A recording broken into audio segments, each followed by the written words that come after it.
today also.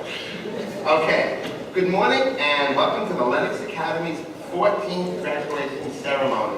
Although when I counted on my fingers, I have 15, so I'm off a year somewhere. As I stand here looking out at this incredible crowd,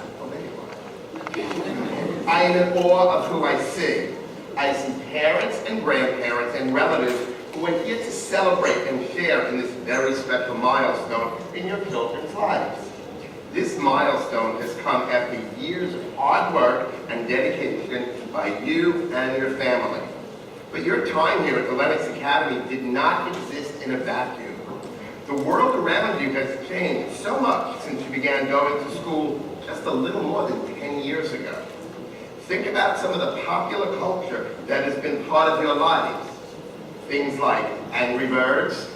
You know Angry Birds? Yes. Things like Silly Bands. Which one of you remember Silly Bands?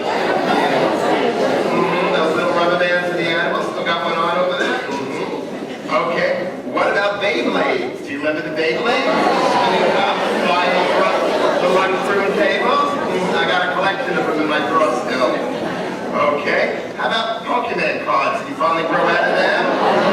Now, I saw them there last week when I was visiting, so now we can try it. And how about selfies? Can we forget selfies? Those pictures you take with your friends and somehow the cell phone you're not supposed to have in school, I wound up on about 40 of them, walking down the hall. Things like that. But then we have other things like books that have turned into movies in your lifetime, like Hunger Games, Percy Jackson, and Divergent. I'm sure you've read some of them, seen the movies, both. But then we get into other things like the Freedom Tower. You visited the Freedom Tower, you know what it is, you've seen it. When I was born, that long time ago, there were two towers called the World Trade Center that now stands a new, beautiful building that you have had the opportunity to watch being built. I'll tell you a secret. The way you watch the Freedom Tower being built is the way I watch the World Trade Center being built, because I was about 8 years old when they built it. And how can we leave out politics? Everything involves politics. When you were born, the mayor was Michael Bloomberg. And for almost your entire lives, the mayor was Michael Bloomberg. But then something happened. Just a few months ago, things changed. Now we have a new mayor, Bill de Blasio, and his wife, Charlene McRae.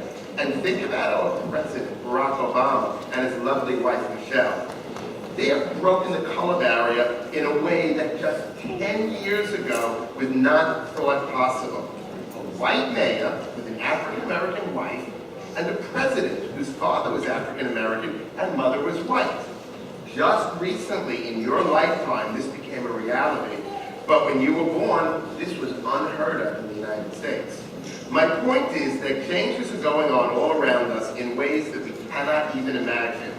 But with all this change going on, there was one fad, one cultural phenomenon, one school activity that caught everyone off guard.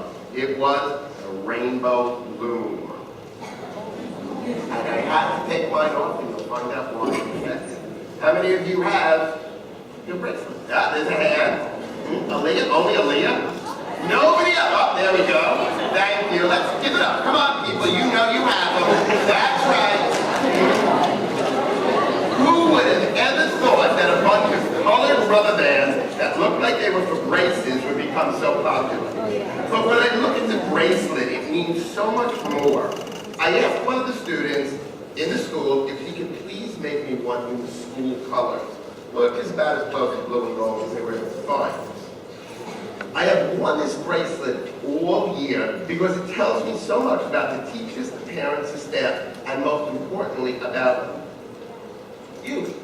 First, we have the colors blue and gold. It identifies us as a family and a community here at the Lenox Academy. Next, look how it's made. Each rubber band relies on the next one, just like a person or a family relies on one another. It shows us how our lives are not independent of one another. We must work together and rely on each other to create something strong, like a family or a community. It is important to remember that the bracelet is only as strong as its weakest link. Last night, after a year year of wearing this, I noticed that one of my rubber bands is broken. If I don't get it fixed, I will no longer have a bracelet. This afternoon, I will have it fixed, and my bracelet will again be whole. It's just like when we suffer a disruption in our families, members of our community help us heal so we can continue to move on.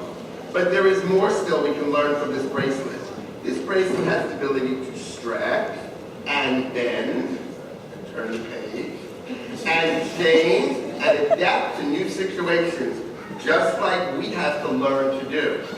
We have much to learn from this bracelet about being flexible and not rigid in our beliefs and ideas. We need to take a lesson from this simple rubber band and learn how to stretch our mind to new directions, just like a rubber band can. Let me remind you that at this very moment, you have your whole lives in front of you. The paths and choices you wish to travel have not been set in stone. In front of you lie endless possibilities. A future where I hope all of you are going to be the ones that make the difference in our neighborhoods, communities, cities, states, countries, and the world. It is up to you to decide how well you are going to do in school and how far you want to pursue your education. Let me leave you with this thought that I heard yesterday at the elementary school graduation.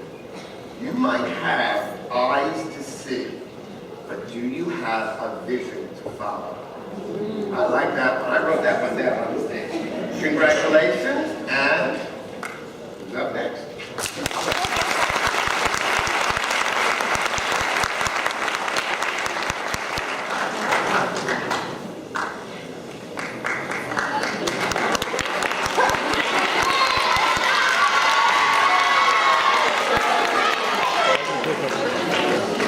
One of the things we do at Lenox Academy is to try to develop the whole person, and that includes making our students aware of their world around them. And so this morning we're going to do an excerpt from Maya Angelou's poem in tribute to her, as well as just to relish the spoken word. Speaking choir.